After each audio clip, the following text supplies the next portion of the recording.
and welcome to another episode of The Sacred Rainbow Warrior with Alistair McLean. Today I'm talking about something I'm hugely passionate about, the rainbow. I wonder why. So the rainbow is linked to the Warriors of the Rainbow prophecy. The prophecy is about humanity reclaiming their divinity, their sovereignty. And I've spoken about this in all the previous episodes about censorship, the bridging of beneath, so the earth with the heavens above, so the earth and the sky. And the only way to do that is through the purification of the colors. Now, today I'm going to talk about sexuality, which is a very sensitive and vulnerable discussion topic, especially with what's going on in humanity at the moment. There's so many different forms of separation, it's unbelievable. The more we give people letters and acronyms, the more they label themselves with these acronyms to put themselves in a new tribe, creating further separation from each other. This first started for myself with mental health. I was diagnosed with complex PTSD.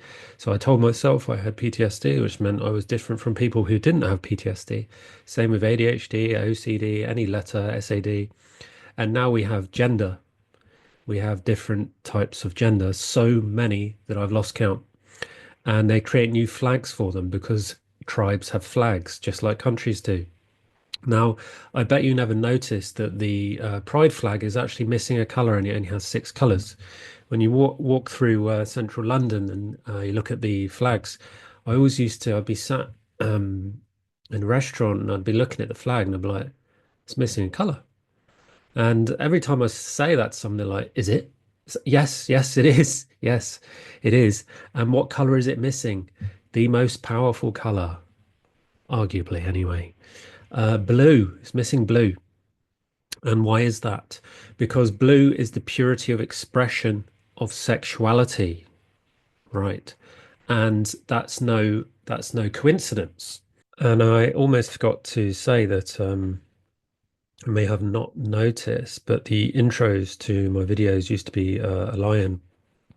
And I had this issue in my podcast because I've been working with the lion heart so deeply, but got confused with the actual branding I have is the stag, and I feel now more in alignment with that. And the reason I bring this up is this is to do with the rainbow, because the stag actually represents pride, and it holds an energy of holiness, the holiness of self-leadership and divine leadership. And it is closely linked to the divine masculine and how the divine masculine has been hunted. And I'll speak about this more. When I was going through my reclamation of my purpose, I was guided by the stag. And as I was going through my initiation, somebody started firing bullets over me because I didn't realize I wasn't at a shooting range. I was actually in Scotland, and somebody was doing shooting practice, and the sound of the bullets had such an impact on my heart that I started experiencing akashic wounding of being shot. And I will speak again, I'll say this, I'll speak again about this later with how the divine masculine has been shot.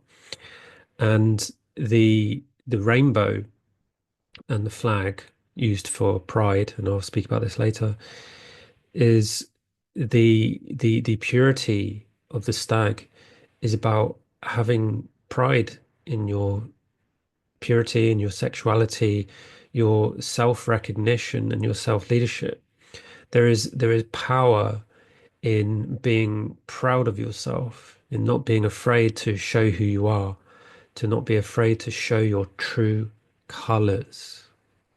So I've worked in many men's groups and women's groups, and I specialize in the healing of the deep wounds of the father and the mother, and the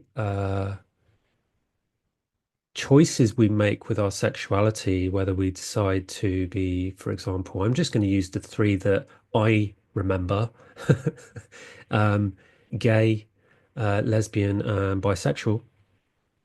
And they all stem from a deep root of love not being received or abused through sexual life force of the mother or the father. And every person who has been willing to open their hearts to me, who has slept with same sex, who has had sexual relations with same sex, has been to do with some kind of wounding from either the father or the mother or through sexual abuse. And this can also stem not just from physical abuse, but from from humiliation. So there's a form of narcissism to do with sexuality where it uses the body, like for example, to say a woman is fat, or a woman has small breasts, or a man is fat or has a small penis. These are forms of sexual humiliation. That is also sexual abuse, and these can create coping mechanisms where, and this is happening as well with those who are changing their sex, it creates a coping mechanism in the ego. It creates an enormous amount of fear and shame from the deep wounding, the unconscious wounding of being sexually humiliated. And there's an enormous amount of fear attached to that. And we both have elements of the opposite sex within us. On my journey with my partner, we went really deep into this and and it's very difficult, I might add, working with sexuality because of all the judgments, humiliation, and sensitive, vulnerable exposure on this. And I've had to go through this myself, and it's really tough. It's really tough. I would say it's probably the toughest thing to do.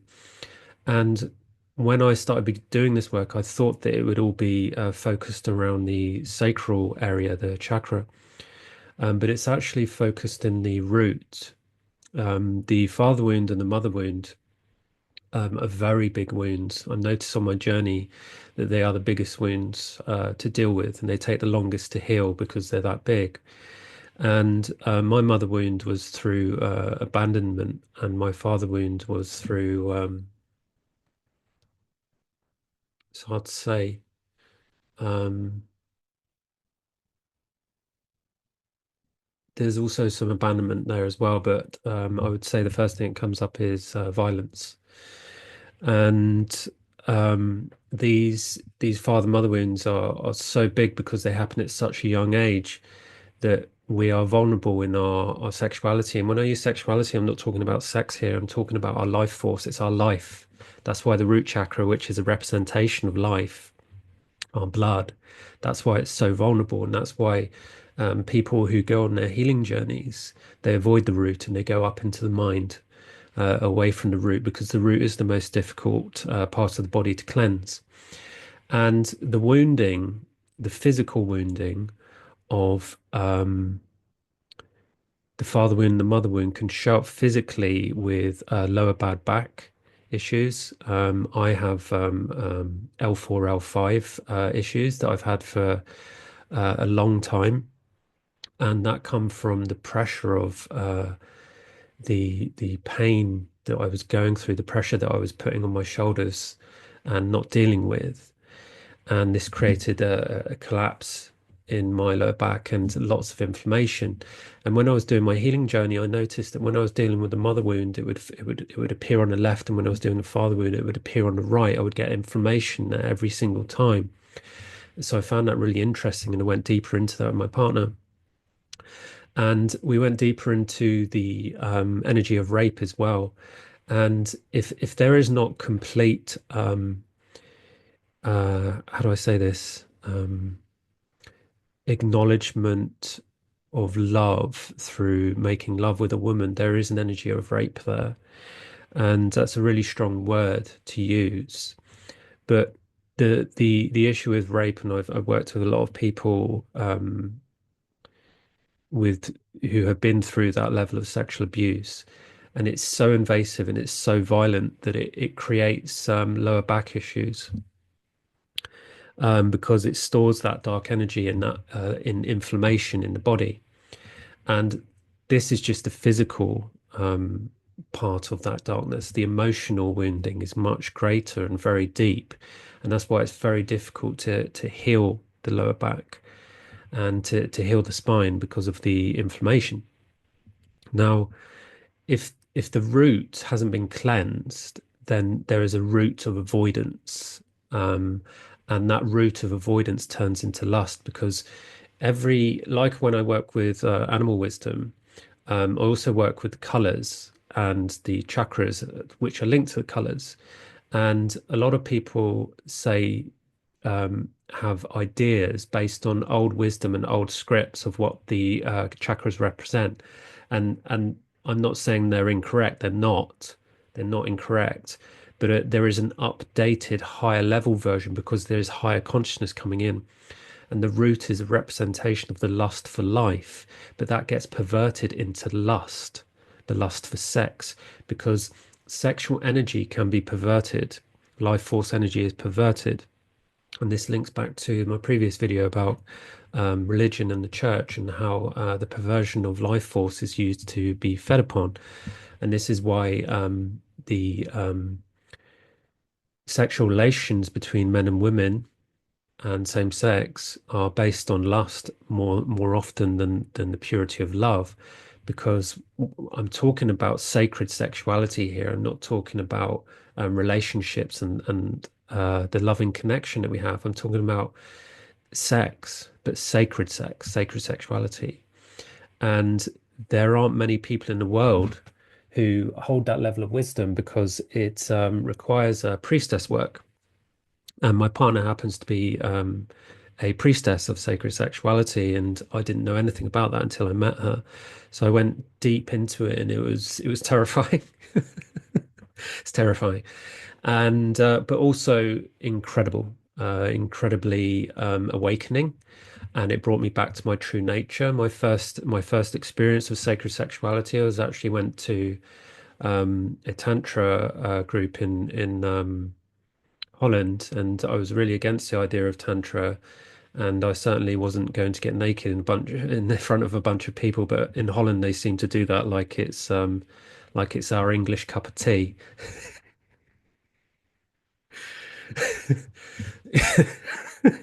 That's my experience anyway. Um, and we were lying there, and we did this exercise where we had to. It was really, really horrible exercise, but we followed it and it worked. Where one of us would lie down and the other one would, and my partner would kneel next to me, and she would call me all of the sexual abusive things uh, that you would never say to someone, but someone horrible would. So she'd go, "Oh, you're gay, you're queer, you're a small man, you have a small penis, you're weak, you're short, all of these things that are really derogatory against masculine." And then I had to do the same to her, "Oh, you're fat," all these horrible, horrible things. But what happened was my body went into trauma release, and I started to shake. And I went into this really deep, powerful vision as if I'd taken plant medicine. And I became the grass. And I started crying this deep grief of being disconnected from nature. And I realized that my connection to my true nature had been restored. And I speak about this in my podcast. My podcast has been renamed from The Lion's Share, which is about sharing your heart, to He Lives in the Heart. And he lives as a spell. If you look at the word devil backwards, it's lived. And they use Pan, the horned man, as a representation to derogatorize and demonize the energy of the pure masculine, of the nature of mankind. And so I reclaimed that. And so I turned that around, and it's actually he lives. And that was a really beautiful moment, reclaiming my pure sexuality, which is basically coming back to nature and making love with nature. That's what sacred sexuality is. And the feminine is the representation of nature. And the way it was shown to me is that I'm the sun and I shine my light on the earth, and she is the flowers that catch my warmth. And so she may take time to grow, and sometimes she blooms, and sometimes she's beneath the earth, you know. And this is a representation of her moon time going through the seasons, where a man is consistently there, his protector, protecting the earth with light. And that's really, really sacred. And we're not taught this, and we're not taught this from a young age. And so these people that are not taught this on how to deal with the humiliation and shame around sacred sexuality leads to distortions of slavery, of the unconscious attachments to um, masculine energy and feminine energy. And when a man, for example, chooses to sleep with men, he is trying to reclaim that love that he never got from his father. And the same as the true is true from men who have a perverted lust for women. He's trying to reclaim his love from the mother. And for women who are lesbian, if they're the butch one, they're trying to reclaim their love from the father, and if they're the feminine one, it's from the mother. And this tries to happen through sex, but it's not supposed to happen through sex. It's supposed to happen through life force, which is creation. And so healing can actually happen through art. And I mentioned this in my previous episode about this being the year of the snake.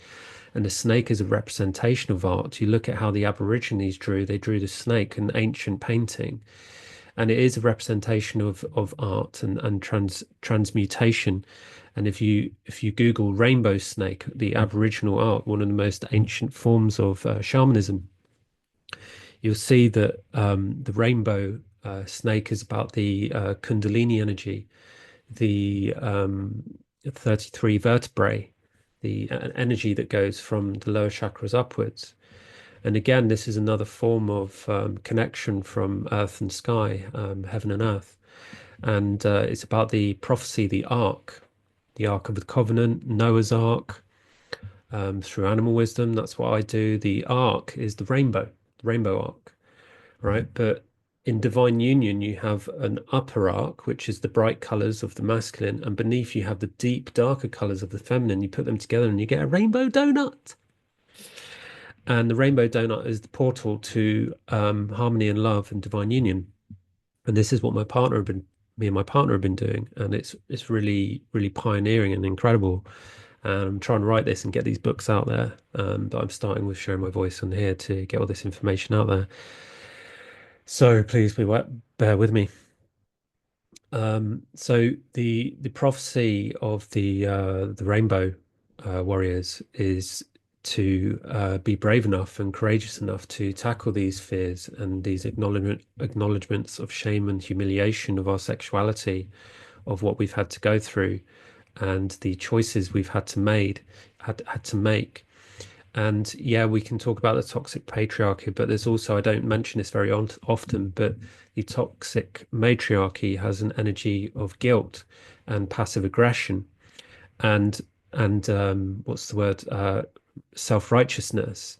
And this shows a lot when we talk about the censorship of sexuality and the rainbow, through the pure voice of sexuality, and through my pure voice when I talk about this. The self-righteousness and passive aggression of the matriarchy energy, it actually stems from the shame of making poor choices.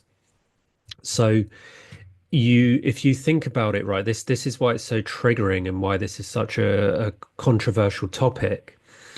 If if there is an energy of passive aggression and self-righteousness, which projects an energy of guilt, like you shouldn't say that. That's wrong, and now you should feel guilty for speaking your truth, which again is a censorship on the voice, the pure voice of sexuality, and censorship on love. Then what that's doing is what that's doing is it's showing that that person who is making that judgment, that censorship, has an attachment of shame to the choices they have made.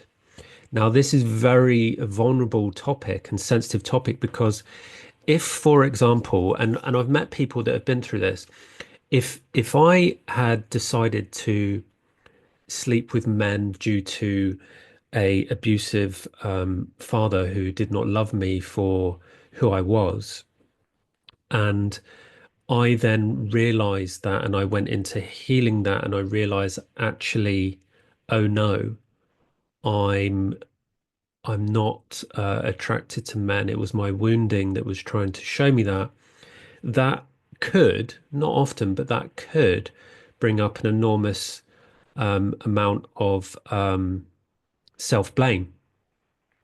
And blame is just an illusion that stops you from essentially forgiving yourself and just, showing yourself the journey, the journey of what has been taken from you and how you have been abused. And it's really just stems from a continual passing of the buck, passing down of abuse from ancestors down to who you are today, who we are today. And when I decided to do my healing journey, I said, all of that abuse, all of that passing the bucks stops with me. It's like with when you throw a stone into a pond, the first ripples that come from the stone are really big, right? And those are the karmic ones that we've had to experience in the past, the ones that cause that big tidal wave of emotion. But as the waves come and hit the bank, they bounce backwards and the waves get smaller and smaller, and it gets more easier and easier to heal.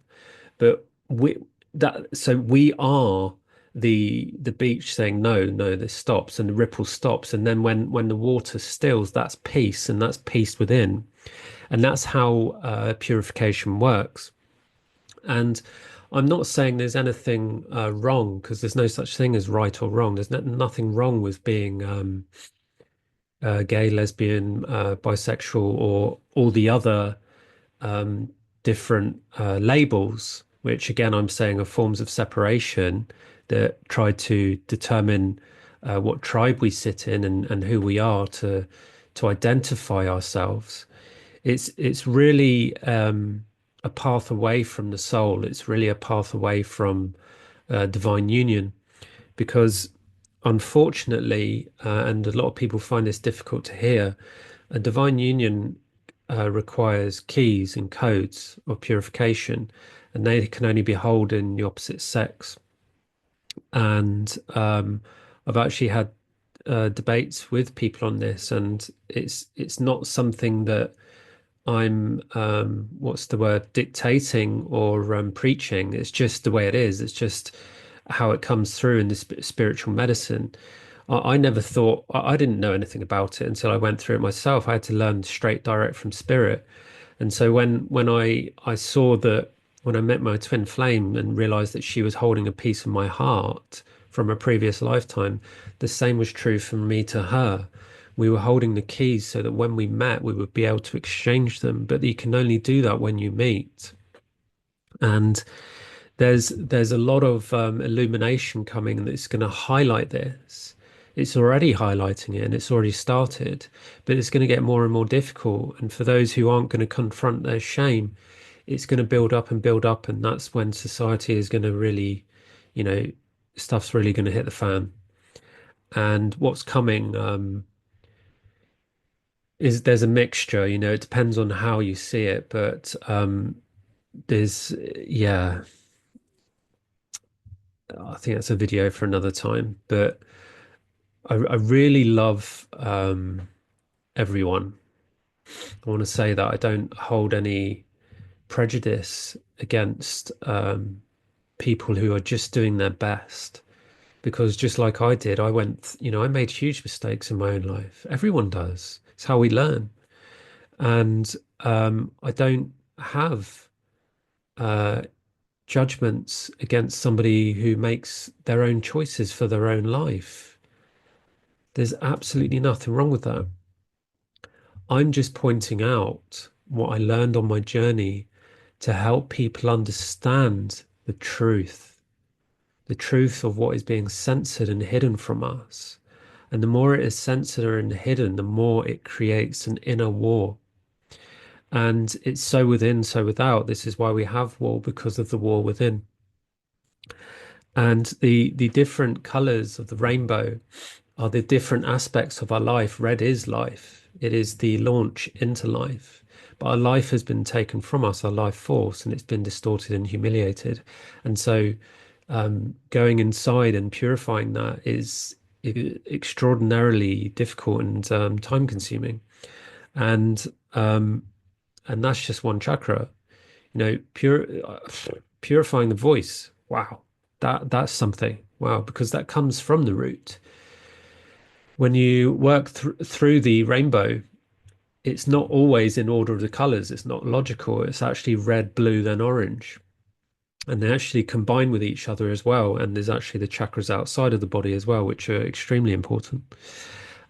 So there is a lot of censorship on knowledge and wisdom, which has been lost through shamanism, which I said in my previous video is because of the censorship from religion and the church against paganism and shamanism and our heritage, which has been stolen. And there is hope. There is enormous hope in the rainbow. So when you see a rainbow, see that it is the arc. And just like my previous video about the planetary alignment at the moment, it's actually in an arc. One of the messages we got from Spirit in, I think it was 2021, was 2022, why did we decide to be here? And why is it possible now? And the answer we got is because the planets are aligning. And this is the alignment. This is part of the alignment that's going through all through January and February. And this alignment is the arc, it is the prophecy. It's like something out of all the movies, because all the movies were people just channeling their art of the past, the present, and the future. And this is what's coming. This is what has coming to fruition. So join me in celebrating that. It's absolutely joyous. And it's not to go out and get a telescope and look at the stars. It's to get a telescope and look inside. Look at the rainbow within you, bring out all the colors, start wearing bright colors. Have you noticed how people, I've brought out the big guns today. Have you noticed how people just have stopped wearing colors, bright colors? Men are scared to wear bright colors. Not all men, but most men. And let's bring back the color of life. Yeah. So I'm going to leave it there. And thank you very much for listening. Bye bye for now.